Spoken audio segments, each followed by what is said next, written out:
នេះខ្ញុំសូមគោរពអញ្ជើញឯកឧត្តមឡាវីបុលអនុប្រធានក្រុមប្រឹក្សាភិបាលនៃសមាគមមិត្តយើងខ្ញុំពិតជាមានមោទនភាពបាទដែលក្រសួងការងារគាត់បានបើកឱកាសឲ្យសមាគមមិត្តយើងបានធ្វើ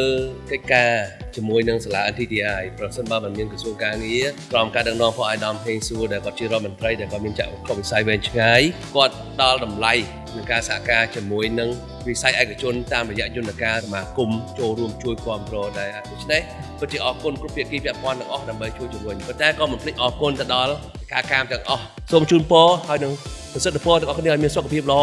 គ្រួសារមានសុភមង្គលហើយនឹងមានបញ្ញាវាងវៃក្នុងការជួយបម្រើដល់ការងារនិងសេដ្ឋកិច្ចខ្លួនឯងបាទសូមអរគុណច្រើនបាទ